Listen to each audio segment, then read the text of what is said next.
আমাদের ডিভোর্স হয়েছে আজকে দুপুরে। সন্ধ্যায় আমি জানতে পারলাম আমার হাজবেন্ডের বিয়ে তার এক্সের সাথে। তার বাড়ির একদম পাশেই ছিল তার এক্সের বাড়ি। কিছুদিন পরে জানতে পারলাম আমাদের ডিভোর্স হওয়ার আগে ওদেরকে বিয়ে দিয়েছে ওর বোন। এই কথাটা শোনার পর আমার গা হাত পা অনেক কাঁপছিল। এমনিতেই শরীরটা খারাপ ছিল। আমার শরীরের এই অবস্থা দেখে আমার ফ্যামিলি ডাক্তার আনলো। রাত 1টার দিকে হাতে স্যালাইন নিয়ে ফেসবুকে ঢুকলাম। দেখলাম আমার ব্লাউজ আমার বেনারসি পরে বউ সেজে বসে আছে তার এক্স। আমার এক্স হাজবেন্ডের মনটা আজকে অনেক খুশি, কারণ বউটা যেমন সুন্দরী তার উপর আজকে তাদের বিয়ে। তার উপর একটার পর একটা ছবি আপলোড দিয়েই যাচ্ছে ফেসবুকে। আমার হাতে স্যালাইন দেওয়া ছিল। তারপরে সব দৃশ্য দেখে আমার দুনিয়া অন্ধকার হয়ে আসতেছিল। এরপর 2 দিন 2 রাত এক ফোঁটা ঘুমাতে পারিনি, আর বাচ্চাটাকেও সামলাতে পারছিলাম না। 3 দিন পর আমার ফুপুরা এসে আমার বাচ্চাকে নিয়ে যায়, কারণ এই অবস্থায় আমি আমার বাচ্চাকে সামলাতে পারছিলাম না।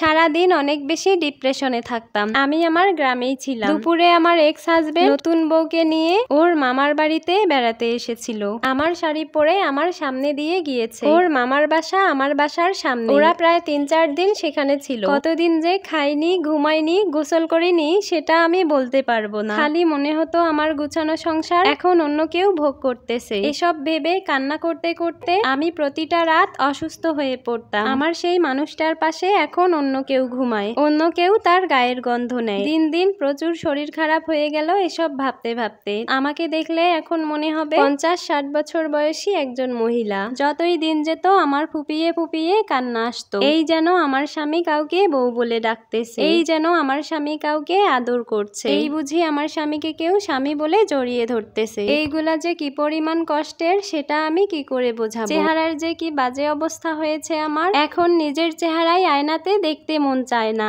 দিন দিন অনেক চিকন হয়ে গেছি, চেহারা রুক্ষ শুষ্ক হয়ে গেছে আমার। শেষ কবে আমি ভালো মতো ঘুমিয়েছি সেটাও আমার মনে পড়ে না। প্রত্যেকটা মানুষ আমাকে বোঝাতে লাগলো ছেলের জন্য হলেও তোকে বাঁচতে হবে। আমিও ধীরে ধীরে আমার ছেলেকে নিয়ে জীবন কাটাতে লাগলাম। প্রতিবেশী, আত্মীয় স্বজন, ফ্যামিলি মেম্বার সবাই আমাকে প্রচুর পরিমাণে সাপোর্ট দিয়েছে, নতুন করে বাঁচার অনুপ্রেরণা দিয়েছে। একদিন পাশের বাসার ভাবি এসে বলল আমার হাজবেন্ডের নতুন বউ নাকি তাকে ডিভোর্স দিয়েছে। আমি যেন তাকে ক্ষমা করে দেই। ছেলের মুখের দিকে তাকিয়ে আমি যেন ওই সংসারে ফিরে যাই। আমার এক্স হাজবেন্ড মামার বাড়ি এসে ঘুরঘুর করতেছে শুধুমাত্র নাকি আমার জন্য। তার নাকি এখন খুব কষ্ট লাগছে, ছেলের জন্য খুব মায়া লাগছে। আমার স্বামী নাকি এখন একে ওকে ধরে আমাকে আনার জন্য অনেক কান্নাকাটি করে। জানো আপু, আমি ছোটবেলা থেকেই অনেক আদরে মানুষ হয়েছি। আমাকে গালে তুলে খাইয়ে না দিলে আমি খেতাম না। সেই আমি সংসার করার জন্য চাকরের মতো খেটে গিয়েছি। অনেক গালি শুনেছি, কত আঘাত পেয়েছি, আর কোনোভাবেই ওই সংসারে ফিরে যাব না।